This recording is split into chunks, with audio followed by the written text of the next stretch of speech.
సుమన్ టీవీలో మీ personal and business promotions కోసం కింది నెంబర్కి కాంటాక్ట్ చేయండి. మీరు అసలు కన్న పిల్లలేనా? తల్లిని చూసుకోవాల్సిన పద్ధతి ఇదేనా? మీరందరూ ఉండే ఏం లాభం? తల్లిని అలా అనాథగా వదిలేయటానికి మీకు మనసెలా వచ్చింది?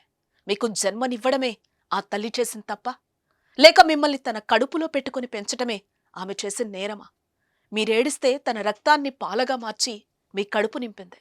ఆ విశ్వాసం కూడా లేదు. అలాంటి తల్లిని ఇలా రోడ్డున పడేయడానికి మీకు జాలి దయ కలగలేదా? నేను ఇలా ఎందుకంటున్నానో ఇది చూసి మీరే చెప్పండి. అసలు ఆ వృద్ధురాలి మరోవేదన ఏంటో ఇప్పుడు తెలుసుకుందాం.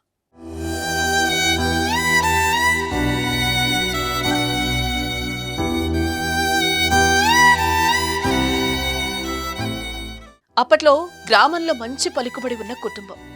గొడ్డు గోద వ్యవసాయం గల కుటుంబం. 5 పిల్లలు, ఇల్లంతా సందడి. ఆ దంపతులు పిల్లలను కంటికి రెప్పలా కాపాడి పెంచి పెద్ద చేసింది ఆ తల్లి. ఏ ఆపద రాకుండా బిడ్డలను పువ్వుల్లో పెట్టుకుని చూసుకుంది. తాను పస్తులుంటూ పిల్లల కడుపు నింపింది. ఊళ్ళో ఇంద్రభవనం లాంటి ఇల్లు ఉన్నా కానీ జానెడు జాగా కరువైంది.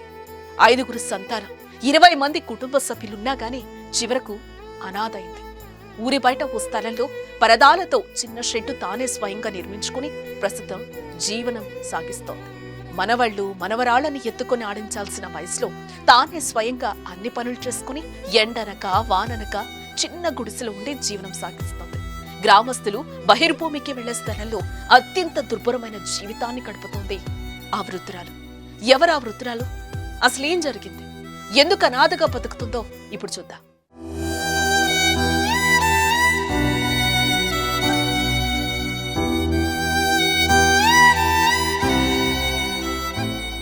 మహబూబాబాద్ జిల్లా కేంద్రానికి దగ్గరలో గల ఇల్లందు రోడ్డు సమీపంలో గల అనంతారం గ్రామంలో మనస్సును కలిచివేసే ఓ వృద్ధురాలి సంఘటన ఇది.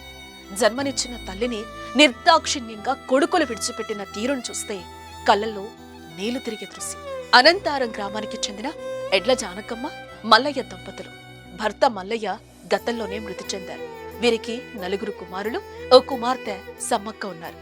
వీరిలో పెద్ద కొడుకు వీరభద్రం, 4వ కుమారుడు సారంగపాణి మృతి చెందారు. 2వ కొడుకు ఉప్పలయ్య, 3వ కొడుకు రమేష్, కుమార్తె సమ్మక్కున్నారు. కాని ఊరి చివర్లో ఆ వృద్ధురాలు ఎవరూ లేని అనాథలా జీవిస్తోంది. 4 కర్రల సాయంతో ఓ నల్లని చిరిగిపోయిన పరదాను కర్రపై కప్పుకొని ఉంటోంది. ప్రతి నెల వచ్చే వృద్ధాప్య పెన్షన్తో తాను కొంత మిగిల్చుకున్న డబ్బులతో బతుకుతోంది. కుటుంబ సభ్యులు ఎవరూ పట్టించుకోకపోవడంతో ఒంటరిగానే ఉంటుంది. పెన్షన్ డబ్బులతో 10 రోజులకు సరిపడా బియ్యం, ఉప్పులు, పప్పులు, కూరగాయలు కొనుక్కుని అవే డబ్బులను నెలంతా సరిపెట్టుకుంటోంది. ఆ డబ్బులు సరిపోకపోగా అనారోగ్యం పాలైనప్పుడు తెలిసిన ఇరుగు పొరుగున వారికి అవసరానికి డబ్బులు తీసుకుని మాత్రలు కొనుక్కుని వేసుకుని రోజులు గడిపేస్తోంది. అందరూ ఉన్నా కానీ బహుదీనాతి దీనంగా బతుకుతోంది. ఓ పూట తింటూ మరో పూట పస్తులుంటూ చస్తూ బతుకుతోంది. అసలే 80 ఏళ్ల వృద్ధురాలు. కళ్ళు సరిగా కనిపించవు. దీనికి తోడు శరీరం సహకరించదు. వృద్ధాప్య జీవితంలో వచ్చే ఆరోగ్య సమస్యలన్నీ ఉన్నాయి. ఆరోగ్యం సహకరించక తాను నివాసం ఉంటున్న చోట నుంచి ఎవరైనా వెళితే వారిని బతిమాలి తనకు కావలసిన సరుకులు కొని తీసుకురావాలని కాల్మోక్తా వాంఛనని అభ్యర్థిస్తోంది. చేతిలో కర్ర పట్టుకుని ప్రతిరోజు తానే వంట చేసుకుని నీళ్లు తెచ్చుకుంటోంది. అసలే విషప్రాణులు సంచరించే ప్రాంతం. ఆమె ఉంటున్న గుడిసెలకు కనీసం కరెంటు సదుపాయం కూడా లేని పరిస్థితి. వృద్ధురాలు పరిస్థితి చూడలేకపోతున్నామని ఎవరైనా స్వచ్ఛంద సంస్థలు లేక అనాథాశ్రమ సభ్యులు ఆ వృద్ధురాలు జానమ్మను చేర్పిస్తే బాగుంటుందని గ్రామ ప్రజలంటున్నారు. కన్నవారిని గౌరవించండి. ఈ వృద్ధాప్య జీవితంలో వారికి అండగా నిలబడి కాపాడండి, కానీ ఇలా రోడ్డున పడేయకండి. ఇది నా విన్నపం.